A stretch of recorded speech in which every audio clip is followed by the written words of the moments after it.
Hello, everybody. Thank you for attending.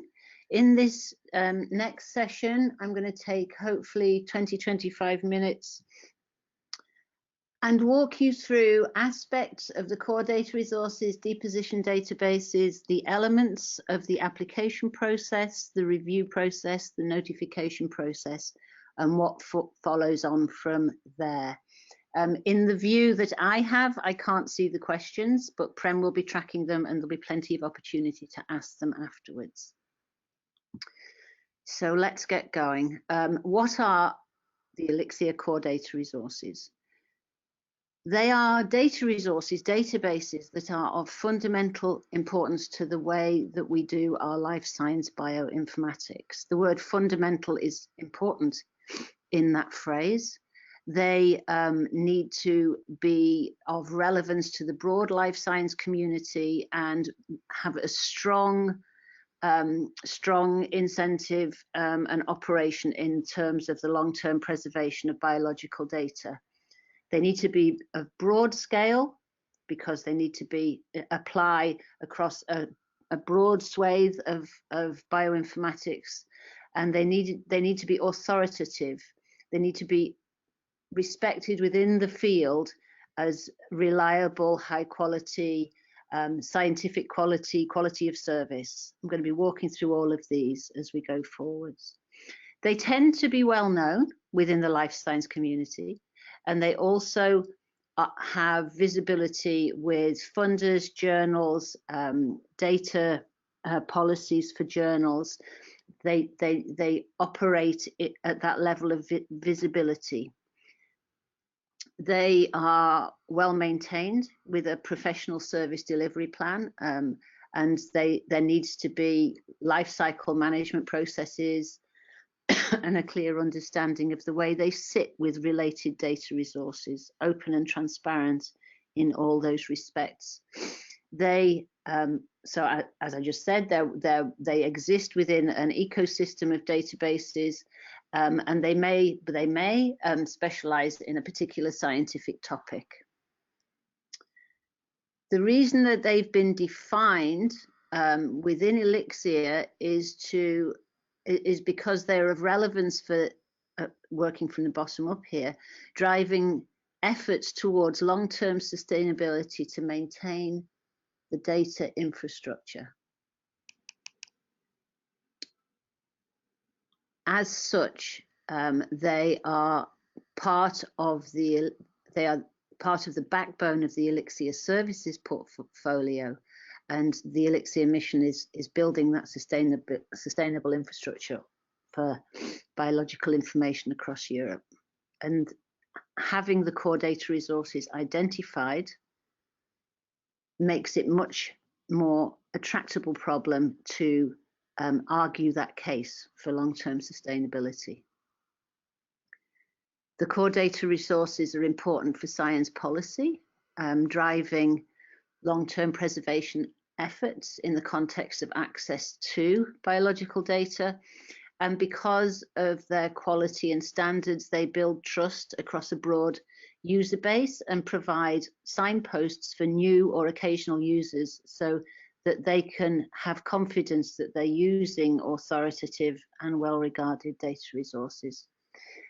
By virtue of their protocols and practices, they encourage excellence and they demonstrate excellence in resource management so that newer enterprises can look and take guidance from their practices. And they help ensure that European bioinformatics infrastructure is competitive and attractive as a collaborator working in a more global context. So that's what they are and why we have them. The next section addresses how the core data resources are identified. There is a set of indicators, and they reflect the multiple facets upon which the selection process works.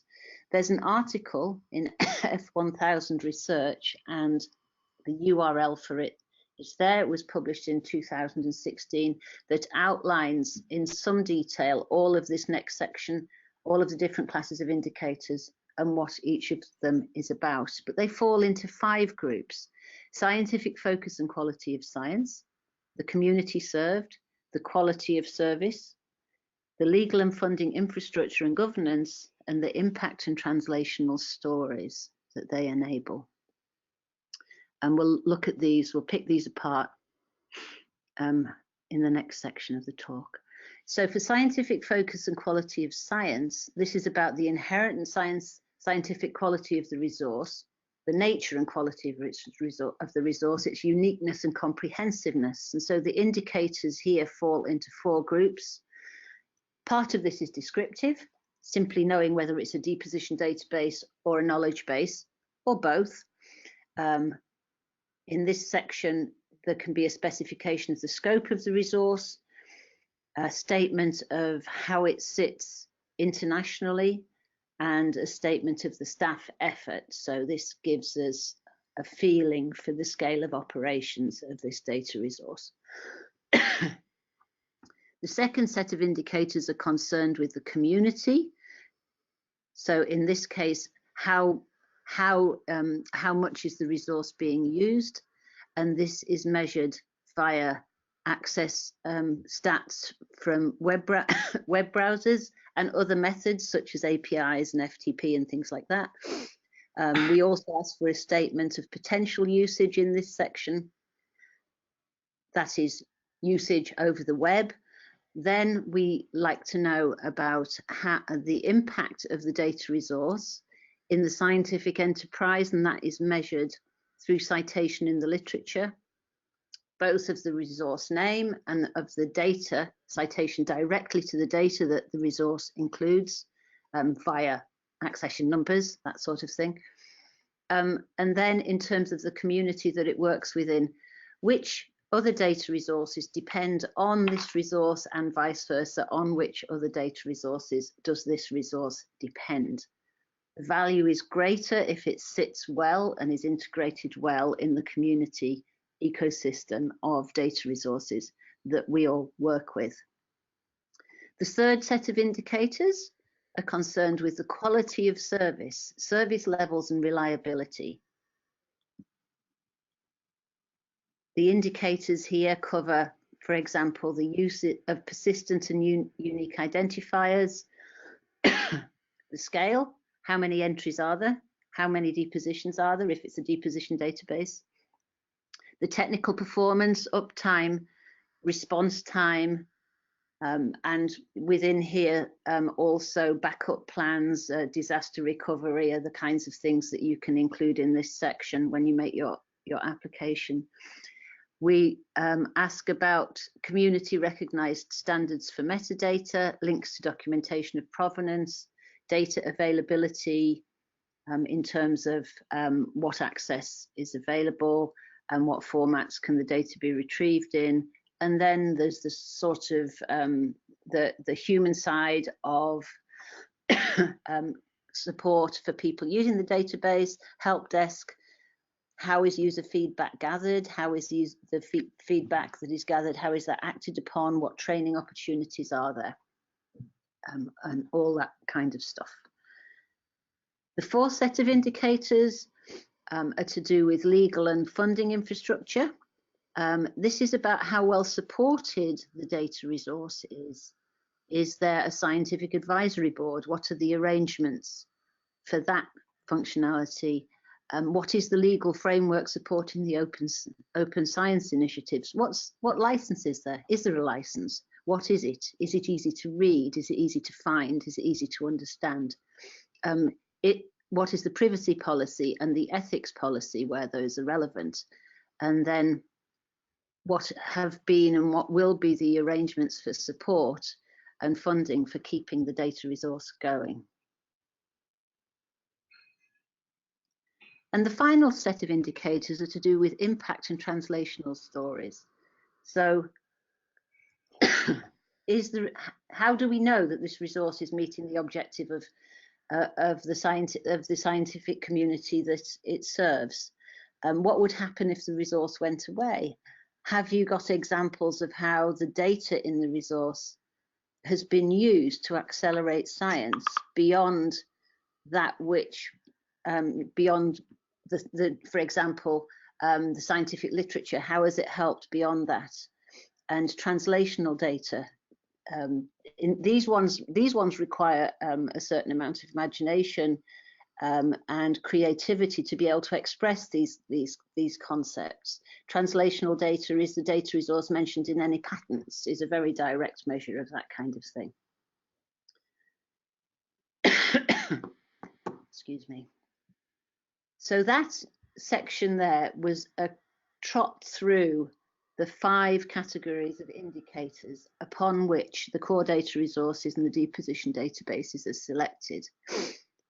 But it's not simply a case of, well, as you will have seen from that description, it's not simply a case of providing statistics.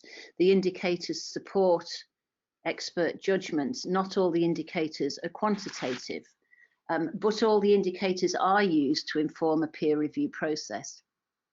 And here's the key quote here: "Not everything that can be counted counts, and not everything that counts can be counted."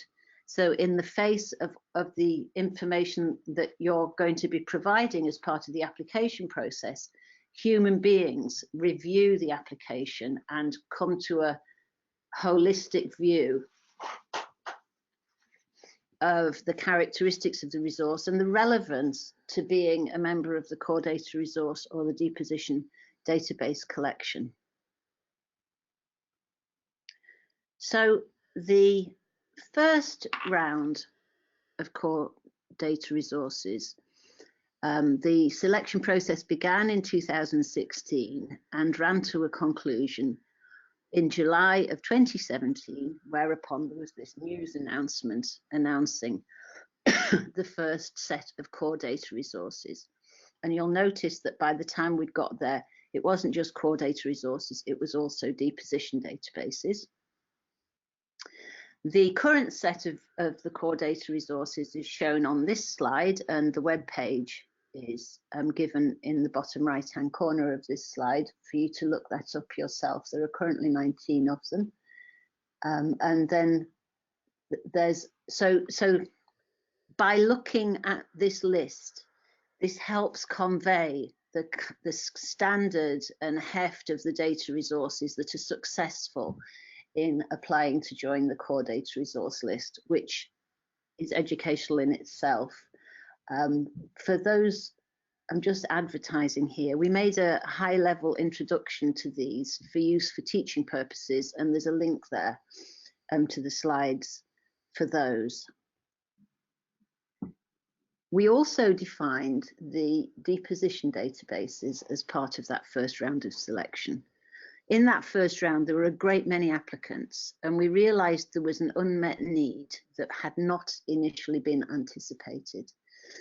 The deposition databases have in common that they take submissions of data from everywhere, from a constituency that far outstrips the people that built those data resources. These are resources for everyone to use to deposit their primary experimental data in data-specific data resources, data type-specific data resources.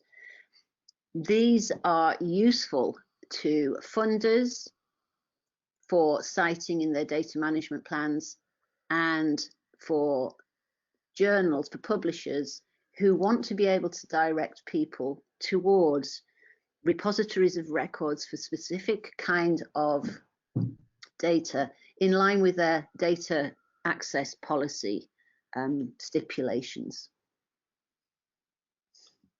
And so that is why we came up with the deposition databases.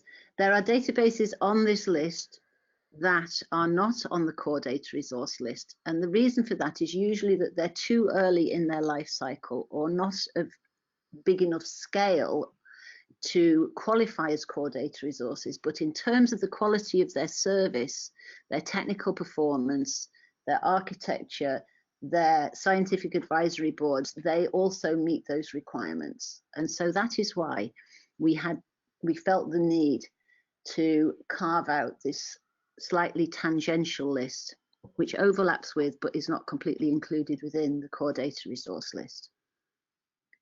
And this current round of applications is for both deposition databases and core data resources. So what happens next? We'll just run through the process. On the 13th of October, we opened a request for statements of intention to apply. That closed on the 25th of October. And most of the people on this call, if not all, went through that process and made the statement of intention to submit an application. We had this because, by their very nature, the pool of core data resources in the world is finite, and we needed to know how big to scale the process. And you'll learn more about the process in the next set. It's a rigorous and formal process, and we wanted to be able to scale it appropriately, and having this step enabled us to do that. On the 15th of November, we published the case document template, and the document that this process is taken from, the link is at the bottom of the page, outlining how the whole thing would run. 2 days ago, the submission process opened. 4th of December, today, we're having the webinar. 15th of January is the deadline for submission, and this is a hard deadline. No applications will be accepted after this deadline. If you were to find yourself in an unfortunate position, as occasionally happens in life, and you intend to make an application, but due to some disastrous event, you're not going to make that deadline, then speak up sooner rather than later. Otherwise, this is a very hard deadline and will be respected by everyone involved. In the meantime, I am assembling the reviewer board. On the 22nd of January, there'll be a teleconference for the reviewers. And then in between the 22nd of January and the 4th of March, all applicants will be reviewed in parallel by independent external experts and members of the Heads of Nodes Committee. Obviously, all the resources that are submitted have come from a node, so that matrix of reviewers will be put together in such a way as to avoid conflicts of interest. On the 20th of April, the Heads of Nodes Committee gather to evaluate the submissions in light of all of the reviews. And on the 4th of May, reviewer scores and the recommendation that comes out of that evaluation will be reported to the submitters. There will be a 2-week period during which the submitters have an opportunity to comment on or rebut anything that has come out of that review process. On the 9th of June, at a Heads of Nodes meeting, the Heads of Nodes Committee will approve the decision for addition of core data resources and deposition databases, should any be successful in the application process. And on the 16th of June, the applicants will be notified of the outcome. Then, between the 16th of June and the 4th of August, unsuccessful appeals can be, or unsuccessful applications can be appealed. And while that's going on, on the 22nd of June, the outcomes will be announced in the ELIXIR Weekly Brief. Then in September, any appeals that have been bubbling on over the summer period will be heard at the Heads of Nodes Committee in September 2020. Now then, just talk a little bit about eligibility requirements. The submitted resources must be part of a node application or a service delivery plan or the work program. That's only for EMBL, EBI, who have a slightly different relationship regarding the service delivery plan. This is now the 3rd round of core data resource selection, which opens up the possibility that resources which have previously applied may wish to reapply. So now we have to accommodate that possibility. And we've considered this in the platform, and resubmission is possible. However, resubmissions can only be reviewed favourably if substantive changes have happened since the original application. And so if that were to be the case for anybody, not only would those substantive changes have to happen, but it would need to be made clear as part of the application process. And we've put in something that enables that for future use. And now I'm going to walk through the templates, mostly so that if any questions arise, you can ask them. You have these documents, you can look through them. And I should have said this at the beginning. I am available for answering questions at any point during. It looks like it says, please fill in this form. Word limit guidance is given. Please don't delete anything from this form, although not all the panels will be applicable to everybody. And please use URLs where helpful. This form is what will be reviewed. So anything that you need us to know will need to be in this form.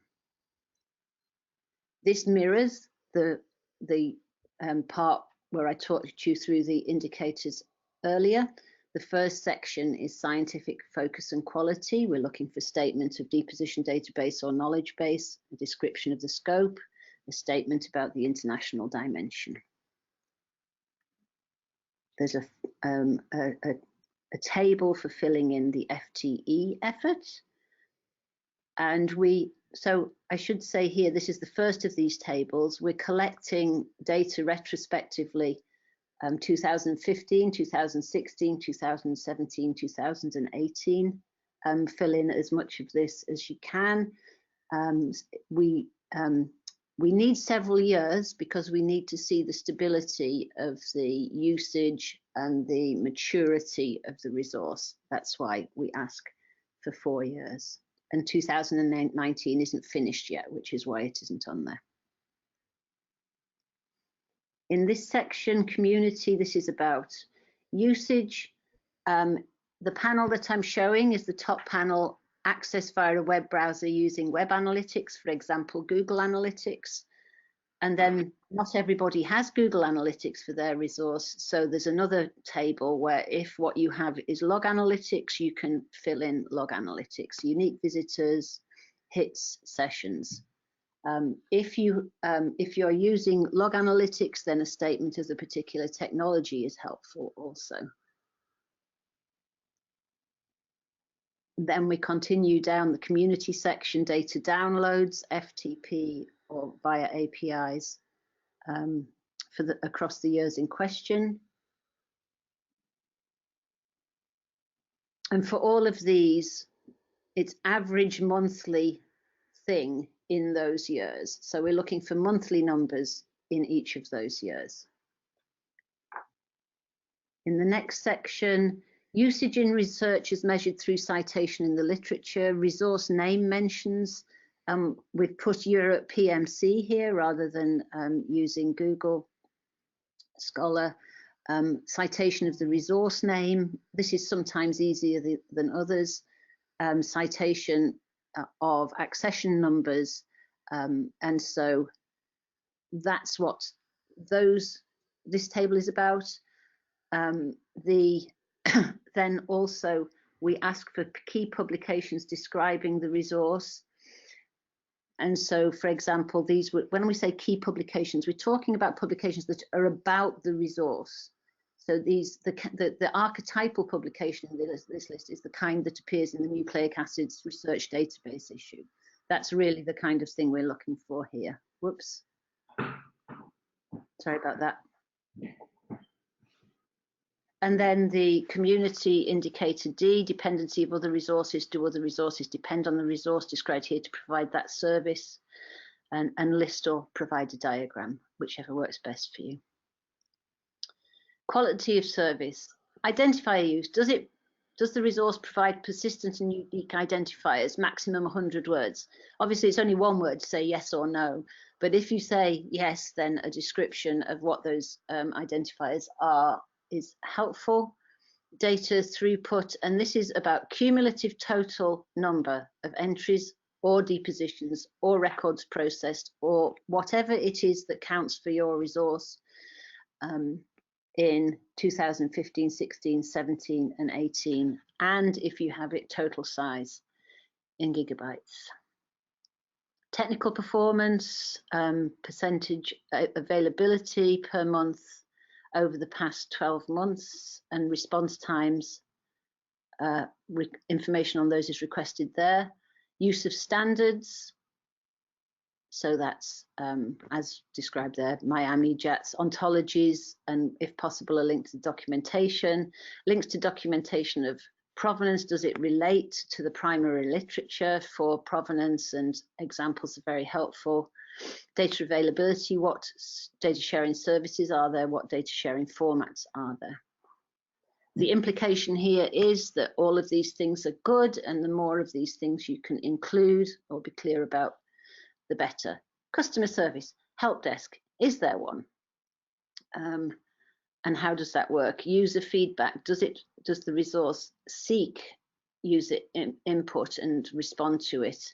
And what training materials are available? And then as we go into the section 4, the legal and funding infrastructure, tell us about your advisory board, tell us about your license, tell us about your privacy policy, ethics policy, and funding provision. Then we have finally the impact and translational stories, counterfactual, accelerating science, and translational data. And you see you have a bigger word limit on those, so you can tell those stories there. They're newly introduced, the appendix for resubmissions only. In the case that you're resubmitting a data resource that previously failed to make the cut, please summarize the changes since the initial submission. Please note that resubmission can only be reviewed favorably if substantive changes have been brought about that are clearly reflected in the indicators and that address the shortcomings that pertain to the previous application. That has been added to the end of the case document in order to meet that need.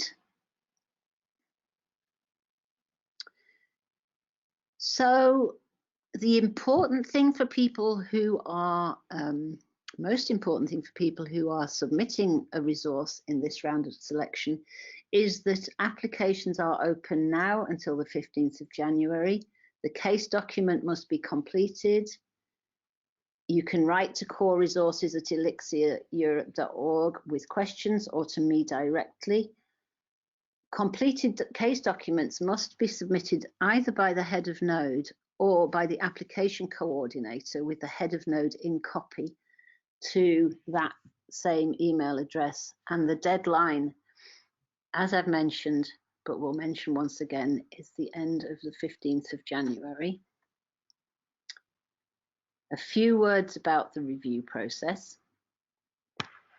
And this will go on in between January and March of next year. It's 2 sets of reviews entirely independently and in parallel. We bring in independent external experts. These are people who are knowledgeable about data resources but not part of ELIXIR. And then in parallel, the heads of nodes committee also does the review. Each application has 3 external expert reviews and 3 ELIXIR heads of node reviews. All the external reviewers will sign a confidentiality agreement that is understood amongst our own heads of nodes reviewers, and any conflict of interest will be requested, declared and managed. And each case document gets 6 reviews altogether. They get scored on a scale of 1 to 5, with 5 being the highest score. So for example, if a resource could easily apply and score very highly on scientific focus and quality of science, score pretty well on community, the quality of service can be high, But let's say, for example, they had a CC by ND license that's not conformant with the standards of open that we like to have applying to the core data resources. So that would bring the score down there. And then impact and translational stories, they might score a 3. And generally, anybody that's going to qualify for a core data resource or deposition database standard would need to be scoring 4 or 5 in all of those. The key threshold is between 3 and 4. And we provide a template to the reviewers to enable consistency to happen. And they all work in the same template. And all of the reviews are managed by me at the hub, putting them all together. For the evaluation committee, the evaluation committee will meet on the 20th of April, and it's the entire heads of nodes committee.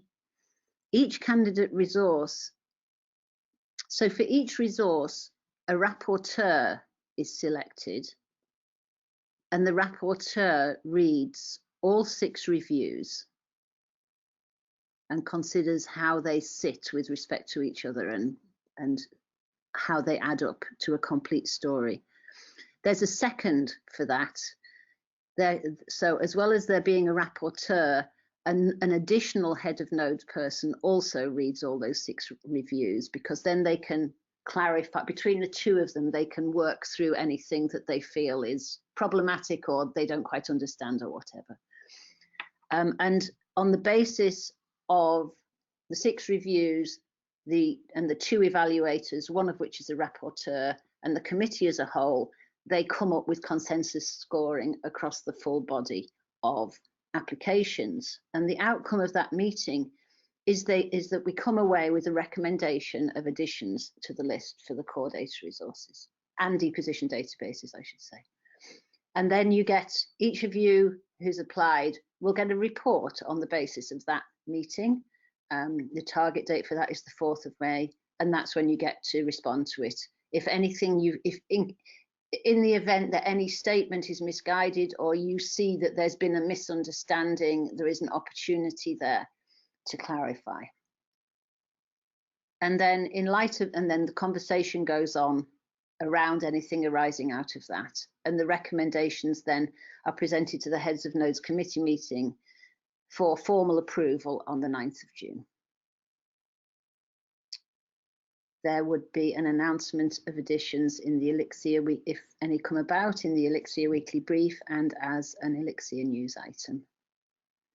The appeals process, if anyone feels that their application has not been viewed as it ought to be, they can appeal against that, and that is open until the 4th of August. And then any appeals thusly brought are taken to the heads of nodes committee meeting in the following meeting, which will be in September. Oh, excuse my typographical error. It should say September 2020, not September 2018 at the bottom of that slide. There's documents to assist you. The selection of the 3rd round document is listed at the top there. That's the one that has been publicised already. The case document template is linked to from that. The F1000 research article is listed there, and questions to core resources or to me will be addressed promptly.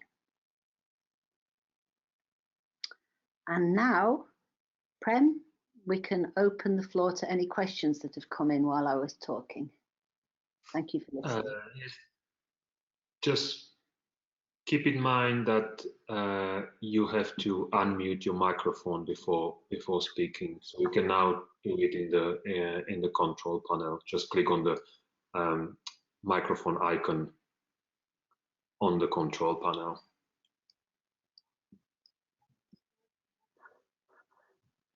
It's very quiet. So Sophia, yeah. Hello.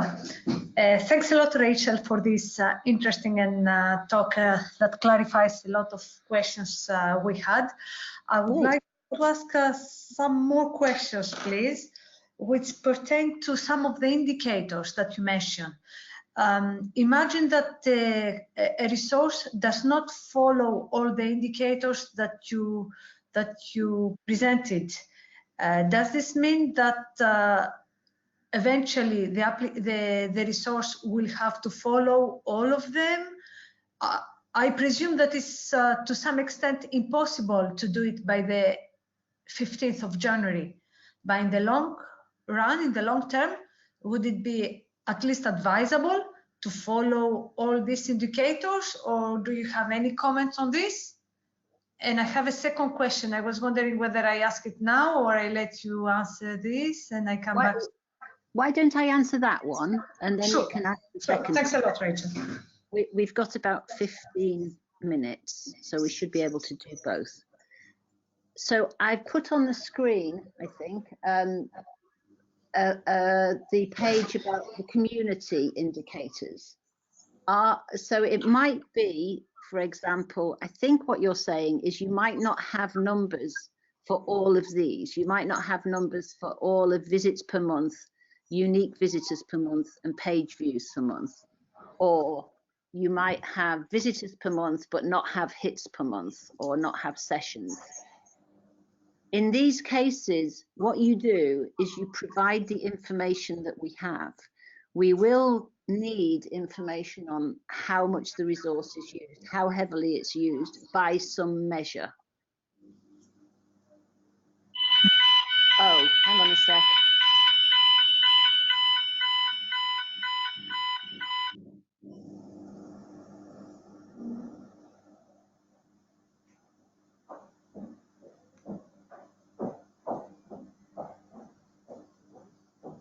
That's a scheduled fire alarm, happens every Wednesday, and I forgot to say at the beginning, so we don't need to panic. So Sophia, I believe that you're asking that sort of question, that you have information for some of the rows of these tables, but not all of them. Is that what you're saying? Correct, and even more importantly, some indicators they might be missing completely, whereas we have some other indicators that they are not asked in the document. Should we put them forward? That's interesting. I'm struggling to decide which. So when you say missing completely, you might mean 3B or something, but that's not a good one to choose. But in that case, if you obviously you can't provide information that you don't have, but if you do have something that you figure that you consider to be a reasonable proxy for it, I would introduce a box in the relevant place and make a statement that this is the proxy measure which you consider to be relevant to this indicator. Perfect. Our choices are, your choice is to say nothing or find a way to say something relevant. And because this document will be reviewed as a standalone document, there won't be a dialogue in the review process. I would say the thing that you should do is include your relevant proxy measure in a suitable place. Sure. Thanks a lot. But I would say if you can keep it to a similar level of brevity as that which you're being asked for, then that will be in your favor. Sure. Now, what was your other question? My other question, assuming that everything is great and we have gone successfully up until then and we have been recognized as a core resource, what do we comply to? Do we have to change our governance? Do we have to comply to something? What do we engage ourselves? That's an excellent question, and thank you for asking it. And in future webinars, I think I will include a new component. This has consolidated over the course of this year.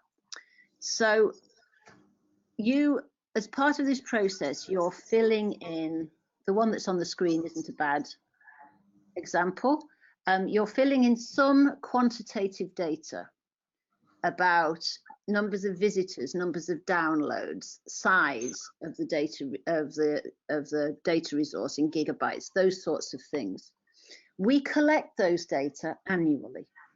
We collect them annually going forward. It's not just about passing the selection, it's about providing data that we can use in our work towards long-term sustainability.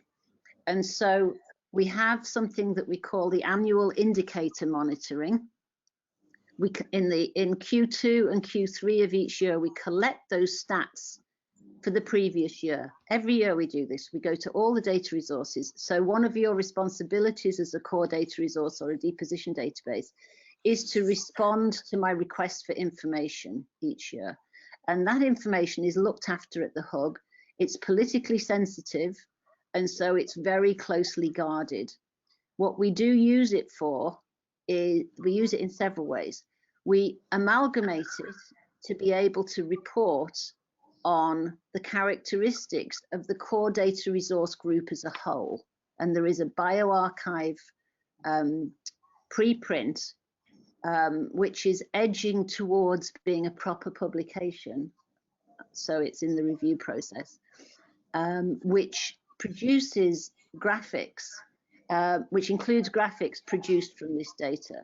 So part of your obligation as a core data resource is to provide that data so that we can use it in that way.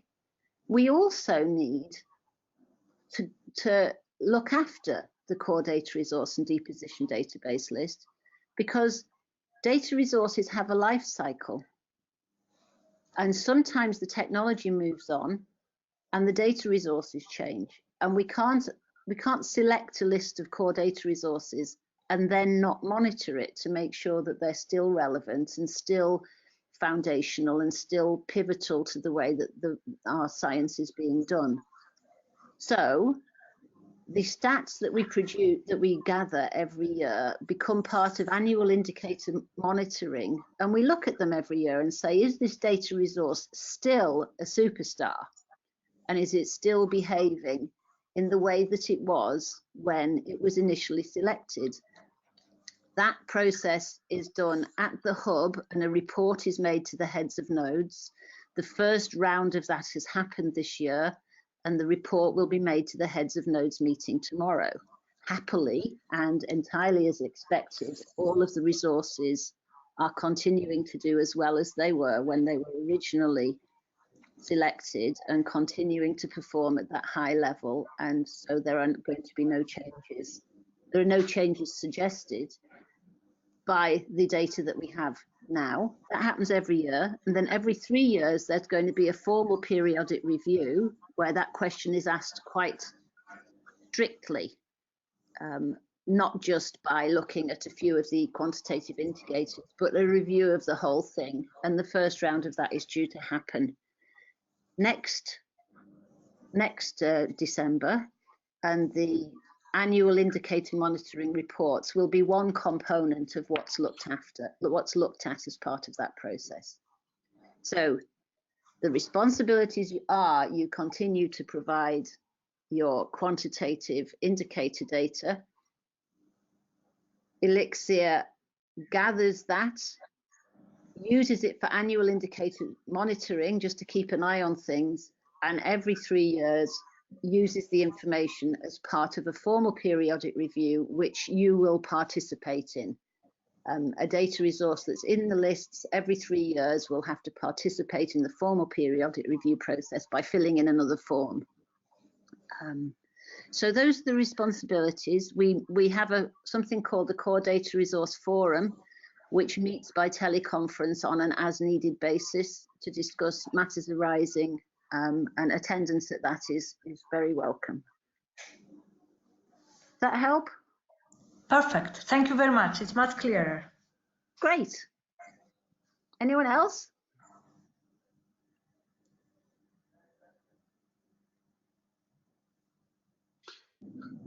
So if there are no other questions, we can close the webinar. The recording will be available on the ELIXIR website. So if you want to go back to it, you'll be able to do that. It'll be on the event, on the page of the webinar. We will also disseminate it in the key contributors update that we send out every Friday. So you'll find the link there. I didn't monopolize the questions. This is why I did not go any further, but as long as you're there, may I take advantage of your presence and ask one or two more questions? Yes, of course. First of all, a technical one. You said the webinar will be available. Can we have access to the slides, these nice slides that you showed to us now? Can you make it available as well, please? Yes, of course. That won't be any problem. It'll be on the same web page, won't it, Prem? Great. Yes, yes, it will. Sorry? No, I was just confirming that the slides and the recordings will be on the same page on the ELIXIR website. Great, thanks a lot. Another question which might be a bit delicate, but I think it's worth addressing as well. Of course, if a resource is named a core resource, is a great advantage, I think, to the resource. Will there be any financial support? Because I realize there will be a workload added to the resource, or is there a connection, or is this up to the resource to find the means to be able to face the new workload? That is a very good question. There is no direct financial benefit for being declared a core data resource. There is no route for securing additional funding directly from ELIXIR, although having that recognition helps you in your efforts to secure funding from your usual sources. So there's a slight circularity here. Resources that are of the caliber to qualify to join the core data resource list generally are gathering that information anyway as part of their governance. And so the idea is that it's relatively lightweight to provide that information to ELIXIR when ELIXIR asks for it. Okay. And I work very hard to make it as easy as possible. So for example, when I request the annual update, I provide what was sent last time so that the person can, there's a little bit of initial, the resource needs to decide what it's going to supply, what that's going to be based on, and has to remember that for next year. But part of remembering that for next year is I always supply the data that was previously given so they can look back and say, yes, I remember how we did this. We don't supply PMs for providing that work. So although it's a good question, I don't have an answer that you're going to be so very happy about. But no, that's fine. This is absolutely fine, Rachel. This is great. May I ask another question? Or clarity is good, so thank you for asking. Right. So I was wondering, do you have any requirements as to the funding of the resource? Does it have to be exclusively public funding, or in case there is private sector funding, this is acceptable by a resource to be named a core data resource? Or do you think all funding is good? There's no particular specification. The thing that we care about is the openness of access to the data. Sure. Yeah, great. That's where the stipulations do become quite specific. This whole selection process is quite, I don't want to use the word organic, but it's not as if some of the indicators are quantitative. It's not as if there's a threshold magic number. Mm-hmm. That is an explicit requirement. The application is taken as a whole in the round, and that's why it has the review of the people. Otherwise, it would just be a tick box exercise, and it can't be that, because it's about the impact and the value of the resources, as well as the more quantitative things like your uptime should be very high, but there isn't an arbitrary line. Right. And sorry, that wasn't particularly articulate, but there you go. This is clear. Thanks, Rachel. So yes. So I would describe your funding sources, and don't worry about the particular nature of them. Great. And you mentioned that there will be like a 2-week period where there could be some discussion, a face-to-face discussion about potential questions or clarifications to be made. I was wondering, I come back to the same question I had. In case we don't have all the indicators you mentioned, and we provide some proximity that you really nicely suggested, indicators, then is there a negotiation process, or? I think we would take that as it comes. Let's explore that if we find ourselves in that position. Okay. There's definitely exchange, discussion. Okay, great. There's definitely the potential for that in that case. You have covered all my questions. So I'm grateful to the time you spent. Thanks a lot. Well, thank you for asking them. They were all good questions and probably helpful to other people too.